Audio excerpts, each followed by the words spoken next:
Hi, I'm Paul Rivera, and this is one of the products that I modified in 1979. It's a Fender Deluxe Reverb, and I developed a series of modifications for a variety of Fender amplifiers, Princetons, Deluxes, Vibroluxes, Twin Reverbs, and so on, all the way through into Marshalls, Roland products, and this is during my tenure at Valley Arts Guitar from 1976 through 1979. These deluxe reverbs, the modified deluxe reverbs, the Vibroluxes, and so on, were used on thousands of famous soundtracks as well as albums. Most of the session cats in Los Angeles, New York, and Nashville, this was the had-to-have amplifier. Back then, session guys were required to get a variety of tones out of the box in order to please the producers, and so they came to me with a variety of sonic requirements, and so I developed the modifications over a period of time to give them these range of tones that they could use on these tracks. So some of the modifications on this particular one, which we called Stage 2, including putting in a master volume so that they're able to overdrive the preamp. We put more gain in the preamp so that they could overdrive it and control it with a master volume. Presence control.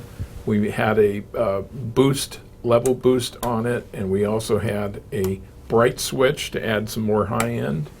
And we had a 6-position fat switch, which was really developed together with Jay Graydon when we first started making these modifications in 1976. So it turned out we went from a single position to a 6th position as a variety of tones was requested. So this channel does not have tremolo or reverb. This one does have the tremolo and reverb. We relocated one of the tremolo controls to the back panel to free up space on the front panel, so that the intensity is here and the speed is on the rear of the amplifier. Sweetwater Sound came to us and asked us, is there a way for us to modify the current 68 reissue Deluxe Reverb to embody the tone as well as some of the features of this 1979 Fender? Said, well, okay, let's investigate it, let's see. So we developed a range of changes to this Deluxe Reverb 68 reissue Fender, embodying the tone of what we did in 1979, as well as expanding the features of the amplifier. So now we have really quite a different amplifier compared to what it is stock. So we have 2 channels that are no longer tied together.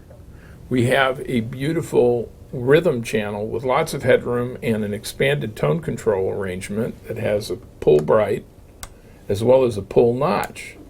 And the reason we have the notch feature is that it enables you to get either a blackface tone or a tweed kind of tone. You have 2 different kinds of notches that are available in it.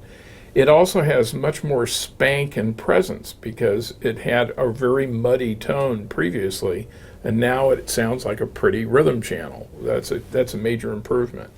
On the 2nd channel, we added more gain. We've got a master volume with a push-pull gain boost.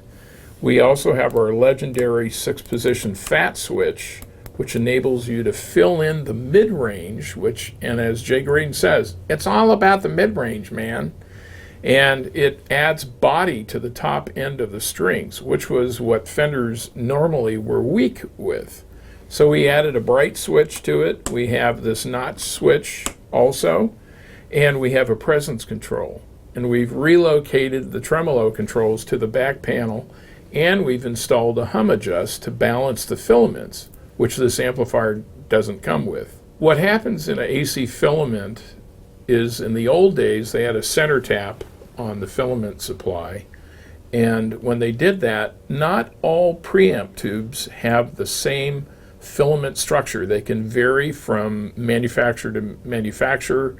Ed Johns, who was chief engineer with Fender when I was at Fender, actually had a special 12AX7 made by General Electric with a special filament so that it would not hum. But these days, with such a variety of tubes, Chinese and Russian, they tend to have issues with AC filaments that they can hum. So we put a hum adjust pot that you can balance out and null the hum, and it lowers the hum noise quite a bit and will also help compensate for a variety of 12AX7s that are out there. Now on Rivera amplifiers, we use DC filaments, so there is no hum noise from the filament, and we regulate them on most of the models. But in the Fenders, the vintage Fenders, they did not do that. It was all AC filaments and they were all in parallel. So the Deluxe Reverb 68 reissue does not have a hum adjust pot. It just has 2 fixed resistors. So we thought that's a very valuable thing, as when you change tubes, you may change to a variety of or mixture of tubes in the amplifier. So the Deluxe Reverb 68 reissue is not truly a reissue.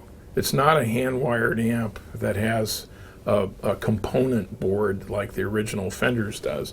They are using circuit boards on the front and circuit boards on the motherboards, as well as a circuit board that's underneath in a cover that houses the power supply filter capacitors. So this required us to engineer an entire new front end of this amplifier to add these features, as well as make major modifications on the motherboard that's inside. We also modified the power supply underneath the cover, so it was like engineering a new amplifier. So many components are changed on the motherboard in value as well as the component type.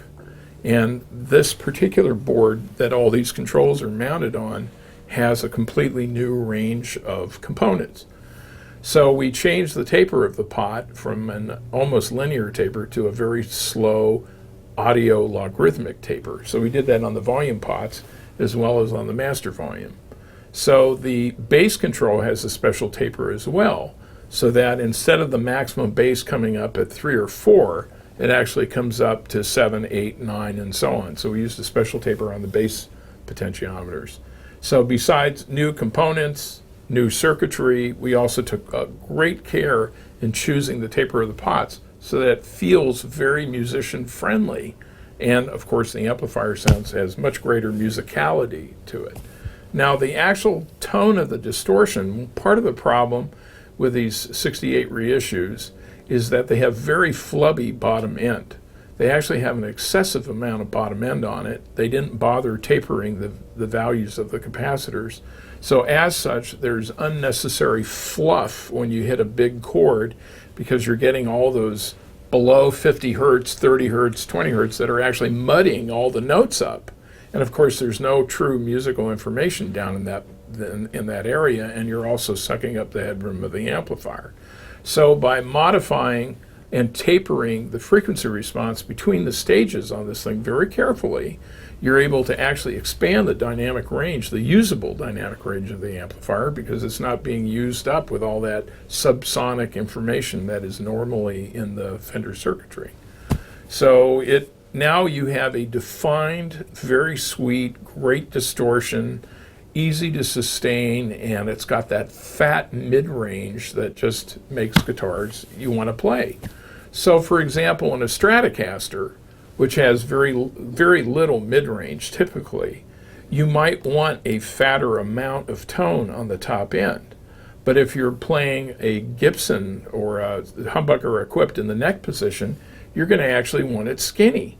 So in order to take some of the mids out of it, depending of course whether you're playing AC/DC or Mark Knopfler. So you're going to be able to actually adjust that kind of body on the strings.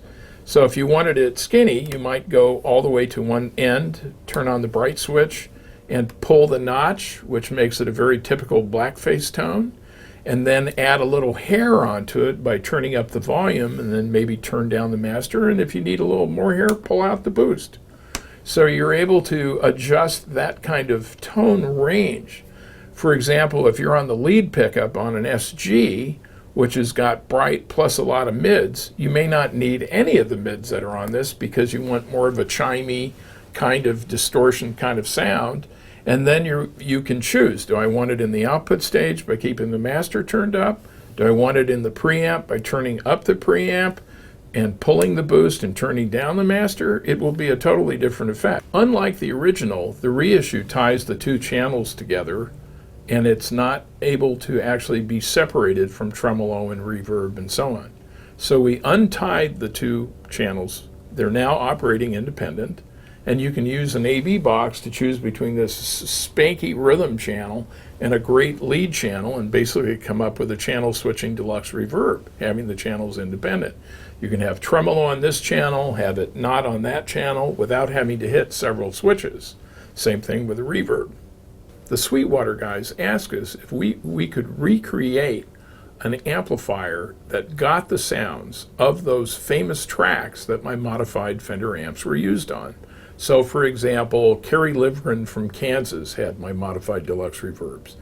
And Rick Nielsen from Cheap Trick used my modified things. Lee Ritenour had my modified amps. Just listen to the Captain Fingers album and you'll hear my modified amps on all the tracks.